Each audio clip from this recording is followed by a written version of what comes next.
you are having a fabulous Thursday. The week is almost over and we have a holiday weekend coming up, and I am looking forward to the holiday on Monday. Let me know as you come in if you are feeling the same way. Welcome to Aries Rose TV, and if you're not familiar with me, my name is Aries Rose, and tonight we have a great show lined up for you. We're going to be talking about day 9 of the Diddy trial. Kid Cudi testified today. So we're going to hear a little bit about what he had to say about his experience with Cassie and Diddy, what happened to his vehicle, his dog, and his home. So he definitely had an experience with them that he shared with the jury, and we're going to hear a little bit about what was discussed. And we'll touch on some other topics as well if we have enough time, but we definitely want to make sure we are getting the Diddy trial coverage in. You know the drill if you've been on a live before. If you are a returning Aries Crew member, leave hashtag Aries Crew in the comments. If you're a first time watcher, leave first time watcher in the comments. I want to give you a shout out for stopping by and spending part of your day here. We're going to get started here on the show, but before we do so, like the video as you come in. It's a free way to support the channel. It goes a long way and it means a lot. And we're also on Instagram. If you have not already done so, follow me there at Aries Rose TV. I'll follow you back. We do some updates and post on there as well with pop culture, world news, politics, and movie reviews as well. So check it out just to get a little bit of everything. And let's get into the Kid Cudi testimony. I was looking forward to him testifying today. So we're going to get caught up on what was discussed in the court. And this is going to be reporting from TMZ that we're getting this information from. The second week of testimony in the Diddy trial is in the books. The prosecutors continue to try and prove their racketeering case against Diddy with the help of Kid Cudi.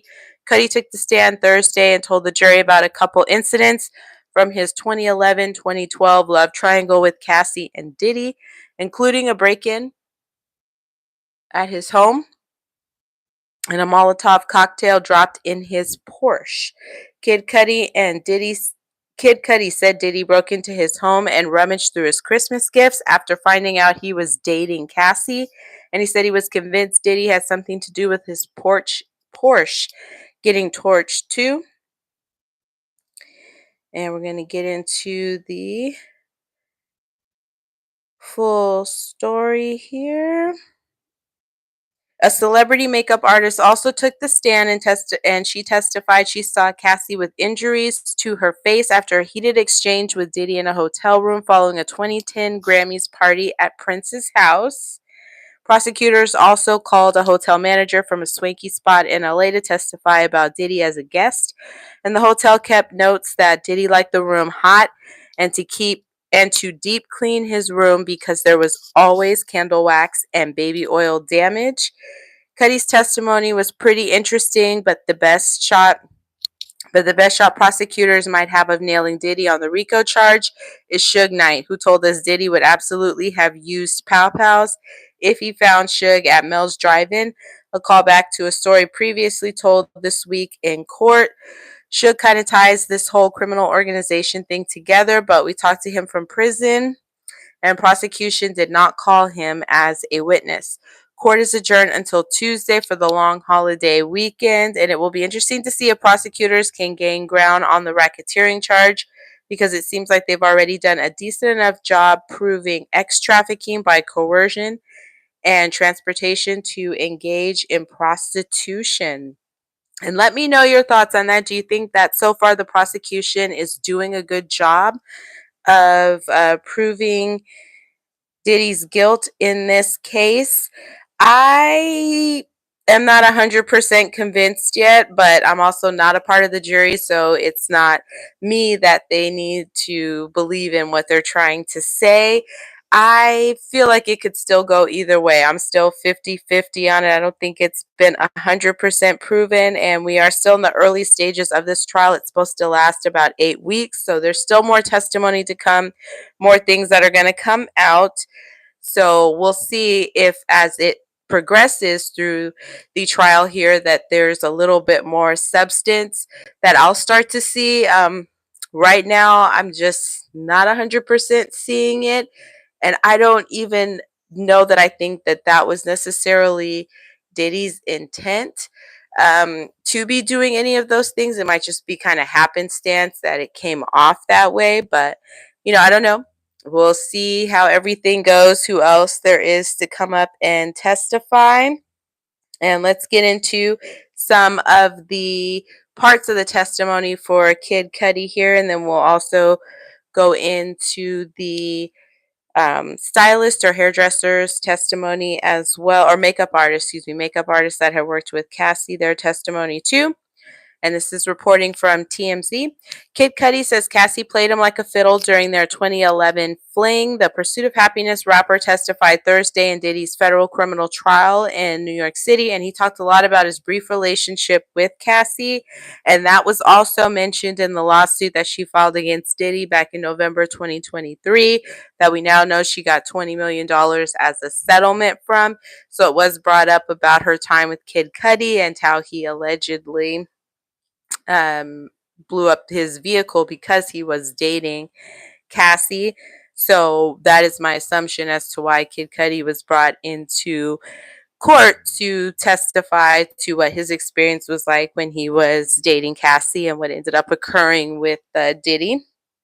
We're going to get back into the story. Cudi admitted he felt like he was played by Cassie when she told him things were over with Diddy, only for her to get back with Diddy after they broke up. And according to him, they were together for less than a month. And according to Cassie's own testimony, she was still doing freak offs with Diddy while she was dating Cudi. So it didn't sound like she was 100% committed to either one. She was kind of maybe bouncing between the two to see which one it was going to work out with. But probably because she had more of the history with Diddy and had been with him longer, she's going to lean more towards that direction anyway. But that's kind of the vibes that I'm getting from his testimony. We're getting back into the story. Diddy's defense attorney Brian Steele asked Cudi, "She played you?" Cudi said, "Yes." Steele followed up, "You had no clue that Cassie was back with Diddy?" Cudi replied, "No clue." And I could kind of see that because, one, she probably wasn't mentioning that to him because when you're dating more than one person, you don't typically bring up another one to the other one. So that kind of can make sense. And she also had a burner phone that she testified to. So he may not have seen her communicating with Diddy and vice versa, I guess, until Diddy figured out that she might have had another phone and was talking to somebody else. But obviously, Kid Cudi didn't figure that out until he saw that they were back together. We're going to hop back into the story here.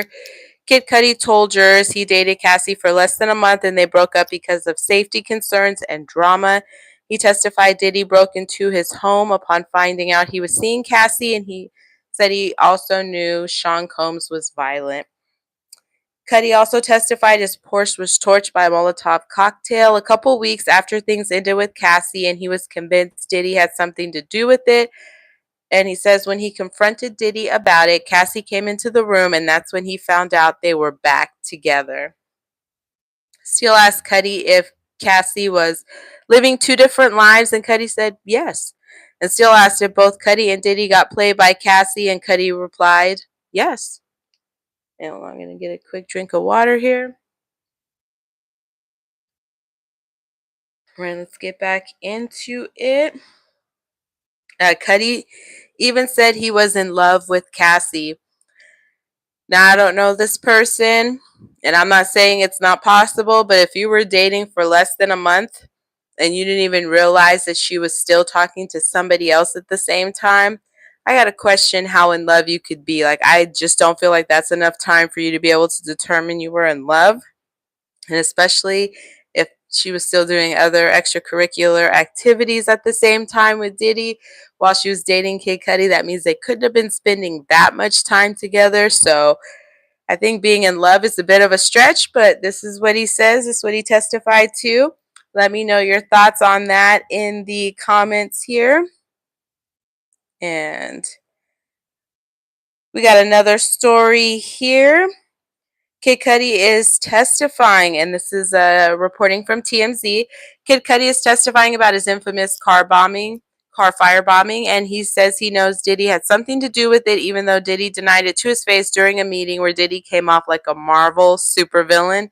And that just totally tickles me to hear that, because I'm just picturing in my head, what could he have possibly been looking like that was giving Marvel supervillain vibes? The rapper testified Thursday in Diddy's criminal trial, telling the jury his Porsche went up in flames outside his home in January 2012, shortly after he broke things off with Cassie. Kid Cudi says he wasn't at home when he got a call from his dog's babysitter informing him his car was on fire. Says he rushed home and found his car damaged. Photos were shown in court, and Kid Cudi said the roof of his Porsche was cut open, and that's where the Molotov cocktail was inserted. He testified he called cops to report the arson. Kid Cudi told jurors he reached out to Diddy a few days after the incident because he knew he had something to do with it, Cudi said, and he told Diddy they needed to meet up and talk. He said Diddy wanted to talk to him and things were getting out of hand, so he decided to meet.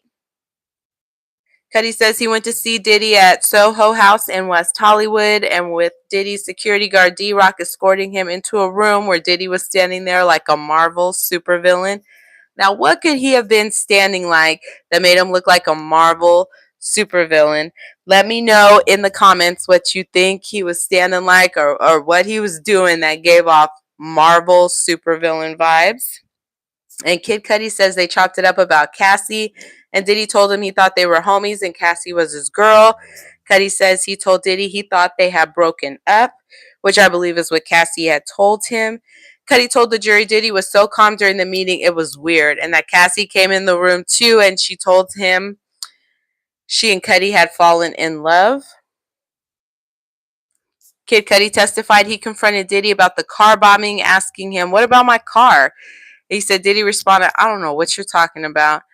Cudi told jurors he didn't see Diddy again until a few years later, also at Soho House, when Diddy apologized for all that bullish.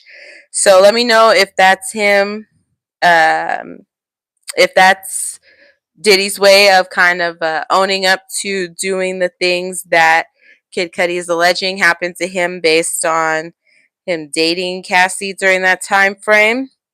And that's what the apology was for. Let's keep that conversation going there. Curious to know if you think that's what the apology was for, or if it may have been related to something else. And let's get into Diddy allegedly breaking into Kid Cudi's home. This is what he testified to. This is also reporting from TMZ. Kid Cudi says Diddy broke into his Los Angeles home after finding out he was dating Cassie, and he says Diddy screwed with his pooch.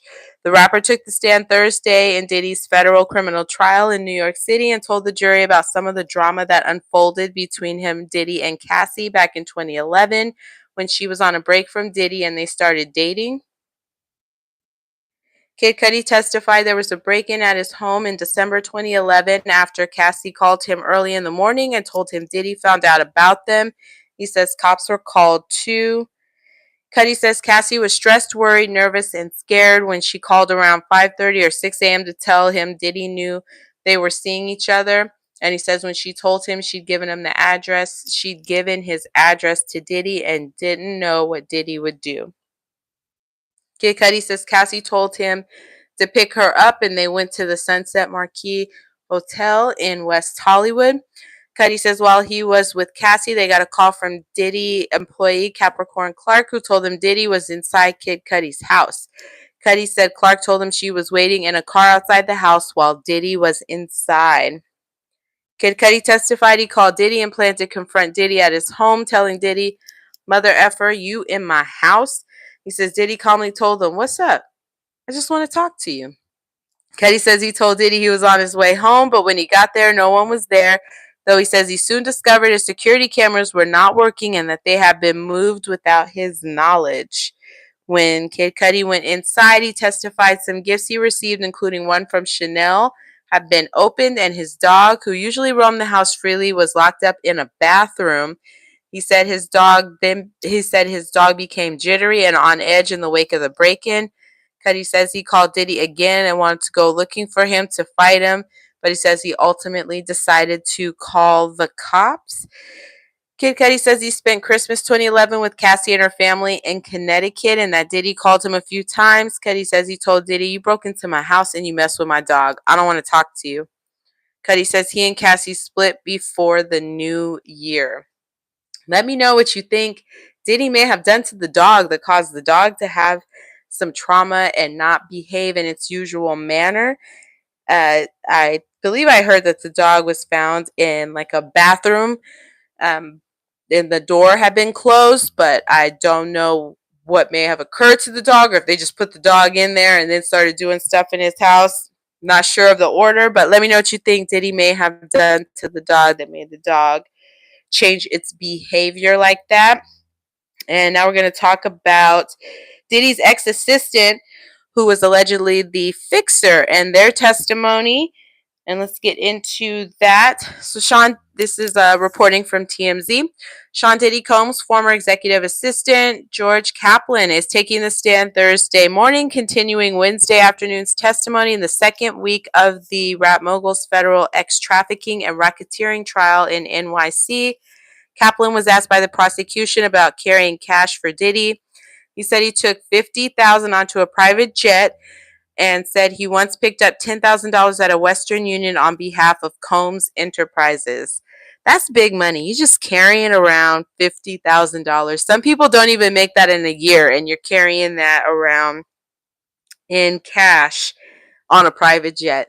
That's how the other half lives. I don't know that life. I hope to know that life. I don't know that life yet, but wow, 500,000 or excuse me, 50,000 in cash. That's got to be nice. And it's continuing the story. Asked about Diddy's long-term relationships, he said he was aware of his girlfriends, Cassie and Gina, and of Kim as the mother of Diddy's children. Kim, and as in the mother of Diddy's children, Kim Porter. He was asked why he didn't intervene when he witnessed violence between Diddy and Cassie, responding, "My career." Kaplan described a particular incident on a private jet flight to Las Vegas. When an episode between the couple occurred, he testified he heard breaking glass. He said Cassie stayed in the back of the plane. Diddy came up and asked him to get some creams to conceal bruising on her face. Kaplan said he later paid for those supplies using a corporate credit card. Kaplan said he also witnessed Diddy throwing things, green apples, very hard at Gina at the Star Island Miami mansion. He said he left the company because he didn't think he should be involved in covering things up, quote, fixing those types of things, end quote. In addition to his father having prostate cancer, Kaplan worked for Diddy from 2013 to 2015. He said he was grateful to have worked the job and had respect for Diddy, but he had to go. Yesterday, Kaplan told the jury how he was tasked with booking hotels in New York, Miami, and Los Angeles for Diddy under a pseudonym, packing his bags and setting up rooms for him with supplies including baby oil and candles. Kaplan would clean up the hotel rooms after Diddy departed. Kaplan said Wednesday he was sometimes sent out by Diddy to pick up food and substances. Rapper Kid Cudi, who had a relationship with Cassie, is slated to take the stand later Thursday. So when this was written, he hadn't taken the stand yet, but he has done that. So you can catch his testimony that we discussed a little bit earlier on the live here. And we got one more on Kid Cudi about the damage to his vehicle, about his Porsche being blown up there with a Molotov cocktail. So let's get into that one so we can finish up with the testimony that Kid Cudi had. This is also reporting from TMZ. Kid Cudi detailed the damage his Porsche sustained from a Molotov cocktail during his testimony in the Diddy trial, an incident he was involved in, and now we're seeing some of what jurors were shown in court. Photos of Kid Cudi's car fire aftermath were just entered as exhibits in the case, and they appear to show what Kid Cudi testified about in terms of fire damage from the Molotov cocktail. Cudi told jurors someone cut a hole in the Porsche's convertible top and dropped in the firebomb, and photos show a large opening in the soft top that appears to have been slashed open, and there looks to be some melted fabric. Kid Cudi's Porsche had a red interior and the driver's seat looks burned and there's a bunch of black residue. The driver's side door also appears charred.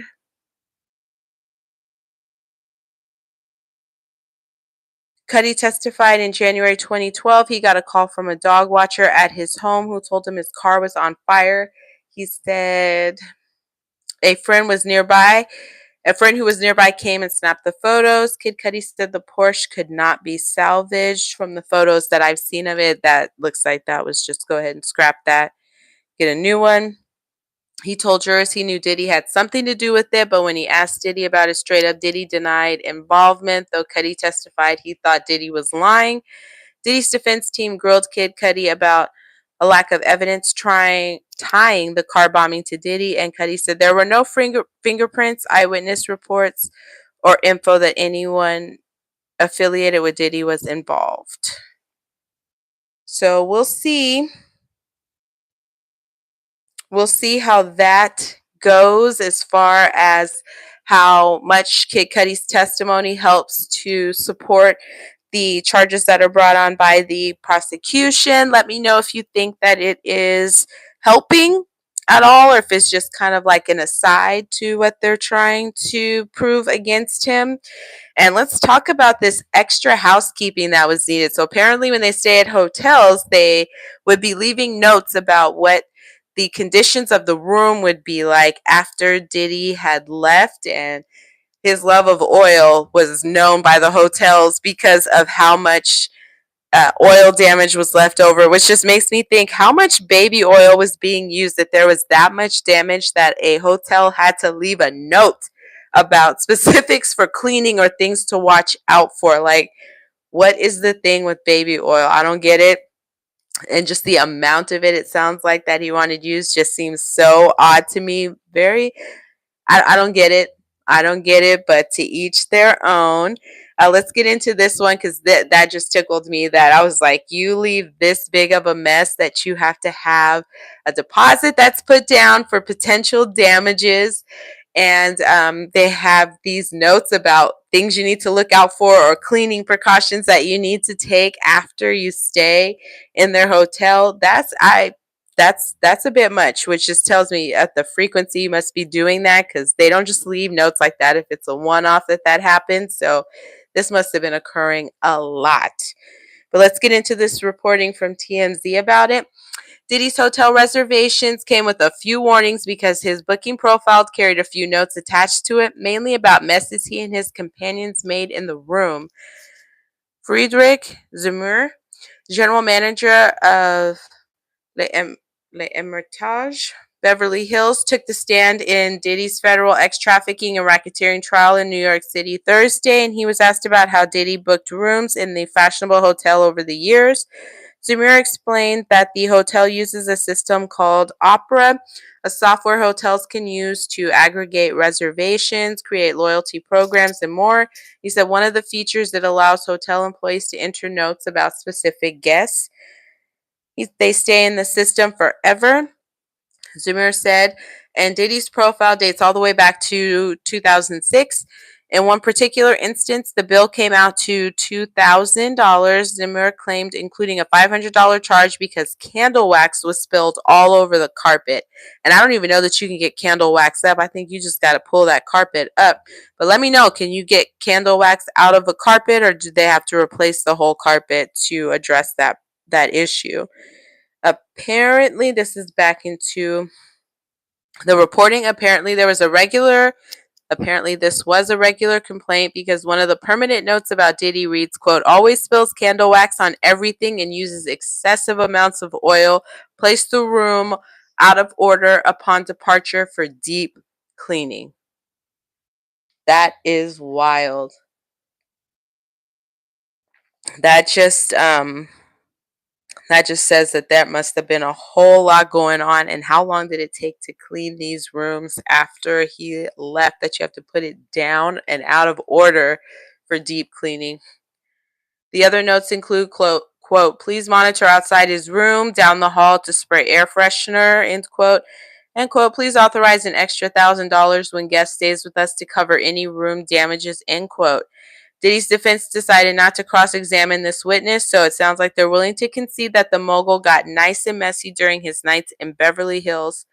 Jameer wasn't the only person to testify Thursday, with rapper Kid Cudi taking the stand this morning to discuss the time Diddy allegedly broke into his house, and another instance where he allegedly blew up his car after Diddy found out Cassie and Cudi were dating. Diddy's former assistant also claimed to be a fixer for the rap mogul, cleaning up after he allegedly got violent with his exes. And we got to talk about one of the people who testified here, the Punisher, whose real name is Sheree Hayes. So I saw an interview that he did saying, he never really saw anything go on between Diddy and Cassie. He never saw any of the physical violence, and he never got any indication that she was doing something that she didn't want to do. So he really didn't know why he was being asked to testify, because he didn't feel like he could really contribute anything to the prosecution's case. And I thought that was very interesting to hear, especially for somebody who came on as a witness for the prosecution, that he just didn't feel like he had anything to add to what those charges were. And that just kind of speaks to how I'm feeling about it so far. I'm just not seeing in what's already been testified about how Diddy is actually fitting into the charges that he's being charged with. Now, if they're charging him with being a not so good guy with DV, lock him up, throw away the key. You definitely don't need to do any much more to sell somebody on that one. But for the other stuff, I don't feel like it's all the way there yet. But again, we also still have time in this trial, so it may be that this all comes together later and just don't see it right now.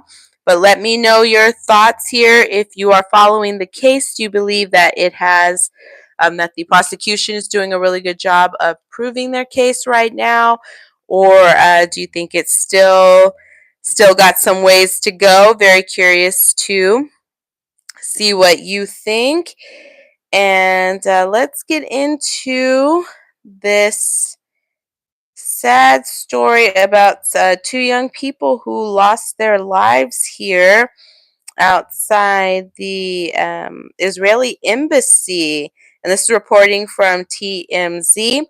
A man who allegedly deleted two Israeli embassy employees in Washington, D.C. outside the Capitol Jewish Museum Wednesday night has been charged with first-degree murder and other charges. Elias Rodriguez, the suspected shooter who was arrested Wednesday, has been charged with 2 counts of first-degree murder of foreign officials, causing the death of a person through the use of a pow-pow and discharging a pow-pow while committing a crime of violence.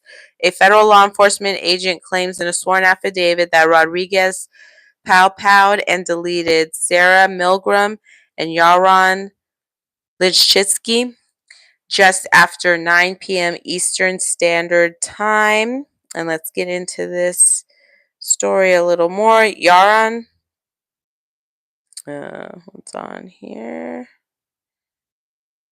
Okay, the federal agent claims surveillance video shows Rodriguez walk past 2 victims before he allegedly turned and fired multiple times. Hold on. Allegedly fired multiple times while their backs were turned. Oh, that's even worse. Rodriguez then advanced on the 2 victims. Officers claim firing more shots until they were both deceased. That's terrible. Rodriguez allegedly ran back to the Jewish Museum where he said he admitted to deleting the 2 people, claiming he did it for Palestine. Feds claim Rodriguez brought the pow-pow used in the shooting back in 2020 in Illinois. We shared video with you yesterday of Rodriguez's rant, during which he chants "Free Palestine" as cops drag him away. Israel's ambassador to the U.S. released a statement saying Lichitsky and Milgram were, quote, a young couple about to be engaged. President Donald Trump said hatred and radicalism have no place in the USA. May they rest in peace. I was also hearing some reporting that Yaron planned to propose to Sarah next week in Israel. Unfortunately, they did not get that opportunity to do that, but he had purchased a ring for the purpose of proposing to her, and that's just incredibly sad that their life was cut down when they were on the midst of doing something great, and we're probably going to be doing something great further with their life beyond getting married and getting a chance to go out to Israel. So my heart goes out to them and their families during this very difficult time. Very sad, very sad situation here. You don't want to see anybody losing their lives, and I just always feel terrible when people were on the cusp of doing something or achieving something and that ability gets cut short. And let's see, we got time for about maybe one, two more stories here. Now, if you're here on the live, let me know if you are part of the Aries crew by leaving hashtag Aries crew in the comments. If you are a first-time watcher, leave first-time watcher in the comments. I want to give you a shout out for stopping by. And I think we are going to end here on, we had, oh, we got to talk about Joe Exotic. I meant to bring up this story the other day. So Joe Exotic, who got famous off of Tiger King here, his husband was recently deported from America. So let's get into that story here. So he's currently serving time in, I believe, prison. And this is for a murder plot against that lady's name. Is going to come back to me right now. It is escaping me. Carol Baskin. So he is serving time for a murder for hire plot against Carol Baskin, but he got married while he was behind bars, and unfortunately his husband was recently deported. So let's get into that story. It's reporting from TMZ. Joe Exotic and his husband Jorge Marquez Flores are speaking out for the first time following the latter's deportation from America Saturday, and both confirmed their final goodbye was pretty emotional. The Tiger King star and his better half tell TMZ they knew the day they'd be ripped apart was coming, so they made sure to treat every day like it was their last. Jorge, who spoke to TMZ from a friend's house in Mexico, gave a glimpse into their last weeks together, recalling their frequent trips to the library and gym, even noting they bonded as they worked on their English and Spanish skills together. They have not spoken to each other since Jorge's exit from the Federal Medical Center, Fort Worth in Texas, on Friday, but Jorge says he has already written Joe a handful of letters and he's hoping he gets to read them. It seems like a pretty tough time for Joe, who is serving a 21-year sentence for a murder for hire plot against his nemesis, Carol Baskin, because he tells us his cancer is out of remission and has spread to his left lung. The former zookeeper is not too worried about his cancer, though. He confirms to TMZ he is refusing all treatment and is focused on getting out of prison so he can be reunited with Jorge. He adds he'd rather his two deceased he adds he'd rather meet his two deceased husbands, Travis Maldonado and Brian Ryan, and his brother in heaven than go through more chemo and radiation. Oh, that's pretty sad.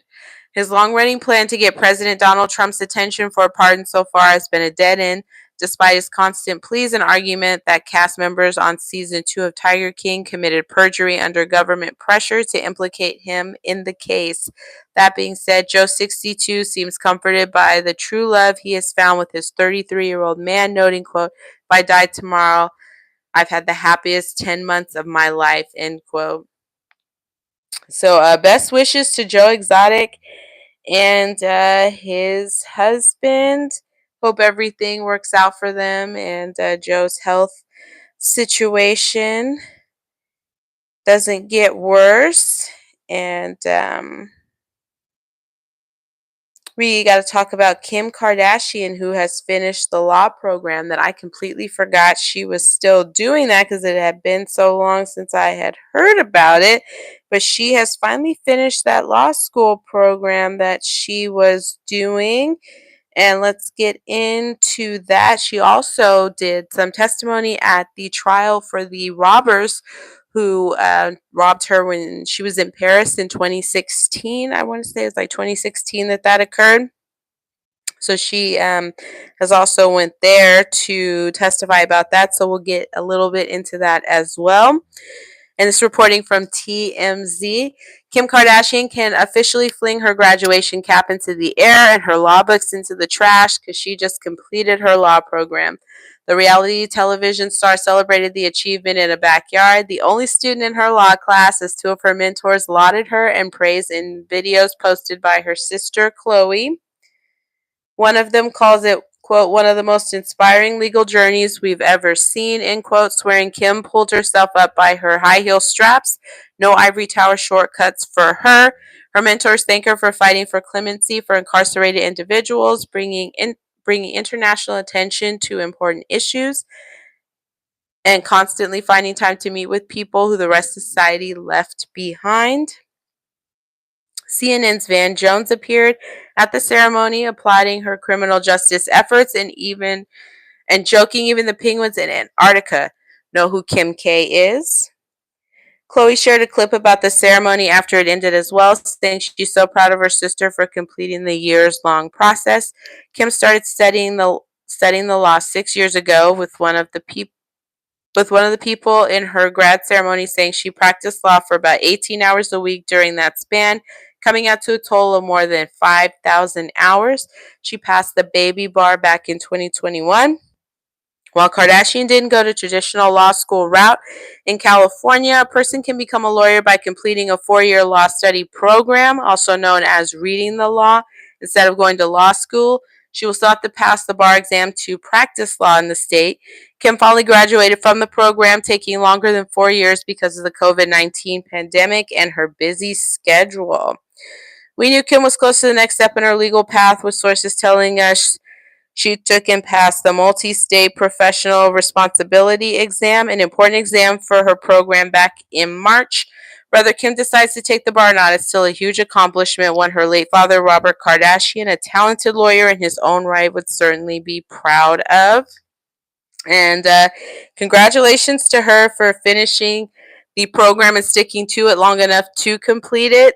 I remember kind of being surprised when she said she wanted to be a lawyer, but I think that kind of makes sense because Kim does need to progress in her career for doing more than she was doing before. And her father had been a lawyer, and she seemed to start venturing into that world of having more interest in these different cases. And when she took on that Alice Johnson case that got a lot of attention and got Alice Johnson pardoned by President Trump during his first term, that really put her on the map as being somebody that took this seriously and somebody who could really make a change or affect how things are going in the legal system that definitely needs some revamping, and how incarceration is done and how the sentencing is done out. And, kudos to her for taking an interest in doing something more than just glamour shots and really trying to make a difference in the world. So watching her evolution has been a great inspiring journey. So congratulations to her, because I'm sure there's people out there that she's inspiring to do that just by watching her go out there and achieve something, especially something that doesn't seem like it would have been what you would associate with her immediately, but she's evolved and grown into that individual. So I think that's also an amazing thing for her children to see as well, because it starts to plant those seeds for them for things that they want to do for their lives. If you can see your mom do it, you can see yourself do it. So kudos to her for doing that. And let's see. All right, here we go. So now we're going to get into talking about her testimony that she did at the trial for the Paris robbers. And this is reporting from TMZ. Kim Kardashian testified Tuesday in Paris, France, in the highest profile robbery trial the country has seen in decades, and her account of the heist that captured $10 million worth of her jewelry was emotional. Kardashian took the stand Tuesday and tearfully told the court, quote, "I absolutely thought I was going to die," end quote. She described how two men dressed in police uniforms and wearing masks held her at gunpoint and she wore nothing but a bathrobe, fearing she'd be raped. The two robbers overpowered a concierge outside her hotel apartment. They tied Kim up and left her in the bathroom during a Paris fashion in October 2016, then absconded with millions of dollars, including a $4 million engagement ring given to her by then-husband Kanye West. Kim testified she heard stomping outside her room at about 3 a.m. When she opened the door, she saw the concierge handcuffed by the two robbers. One of them pointed a pow-pow at her. Kim said she was thinking about her children and was mortally afraid she was about to be raped and deleted. Kardashian said, quote, I kept telling them I have babies and I need to get home to my babies, end quote. She said one of the robbers pointed to his hand and kept repeating the word ring. One of the men bound her hands and mouth with duct tape and her ankles with zip ties. Kimmy was wearing nothing but a bathrobe as the robbers entered her room, revealed, quote, he grabs my legs and pulls me. I'm naked and everything is exposed, end quote. Kim testified, quote, I was sure I was going to be raped, end quote, but the men took her possessions and left. She said she couldn't remember individual features and faces due to the trauma of the event. She said, quote, you start thinking about your family and it all goes out the door, end quote. In the bathroom, Kardashian said she managed to remove the duct tape and scooted out to look for her childhood friend and stylist, Simone Harouche, who accompanied her on the trip and was staying one floor below. Harouche helped her remove the remaining zip ties with her ankles with scissors, around her ankles with scissors, excuse me. And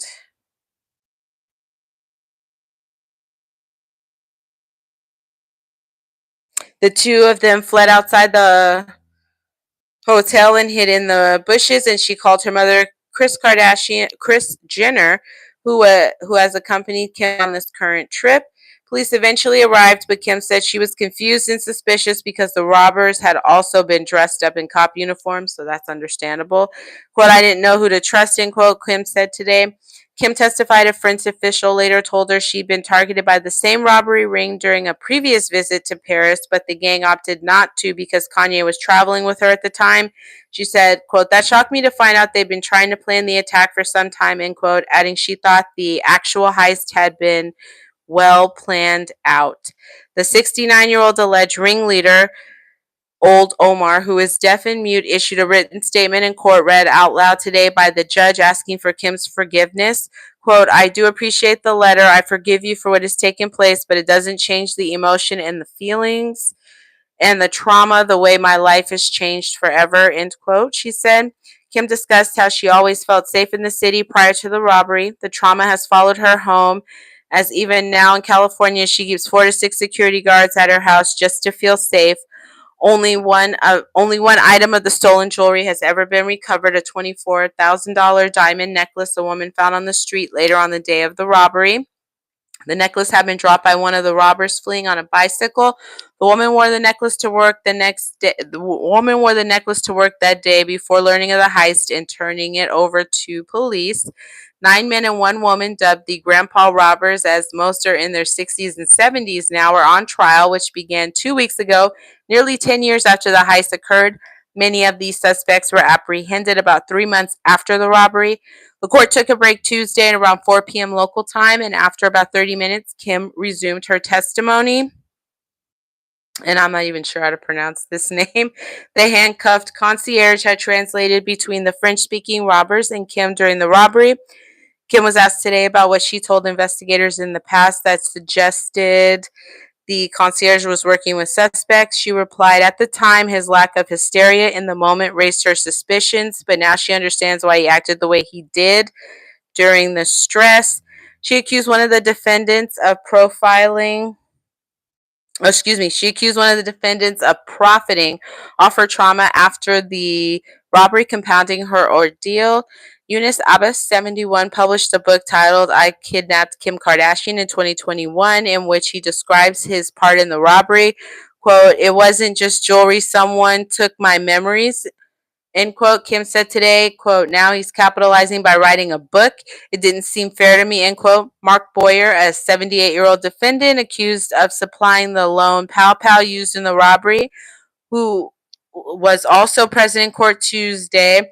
He's admitted to being one of the lookouts on the street during the robbery. Kim also talked about how she ceased posting live updates on social media in real time, and it's come out that the robbery ring may have been tracking her movements through Snapchat and other platforms in 2016. She mentioned the watch her father, Robert Kardashian, had given her for her high school graduation was taken among the haul. She also discussed claims she had concocted the robbery herself to boost ratings for her reality TV show, describing it as really hurtful. Unlike the U.S., testimony in French court is given while standing at a lectern. Not sure what that is. Kim had been standing for about 5 hours during today's hearing. A judge called an end to today's proceedings shortly around 6:30 p.m. local time. So let me know what you think about that in the comments. I'm shocked it's taken this long to go to trial when it's almost 10 years later. I don't know if that's normal in France or not. I think that would be crazy here to hold somebody in jail for 10 years before they get a chance to go to trial on something. But there you go. I guess different country, different legal system. That just seems excessive to me. So thank goodness for speedy trials out here in the U.S. But that's going to conclude our show for tonight. We'll be going back live on Friday, and we'll try and do a live this weekend. It might be a pop-up live. We'll see how everything goes. I appreciate you watching. If you have not already done so, like the video. It's a free way to support the channel, and it goes a long way, and it means a lot. We'd love to have you a part of the Aries crew. If you're not already a part, hit that subscription button. And then all you got to do is hit that notification bell so you can find out every time I go live, post videos, post shorts. We are going to be posting on the community page, so keep an eye out there for some polls and some other different updates on things that are going on. We also got to do a review on a new Mission Impossible, The Final Reckoning. I had a chance to see that movie. It's supposed to be the final one. I don't know if it's going to be just the final one with Tom Cruise or the final Mission Impossible for now, but either way, it's a great movie, so I highly recommend checking it out. So stay tuned for my review on that. Hope you're having a wonderful evening. We will see you later. Take care.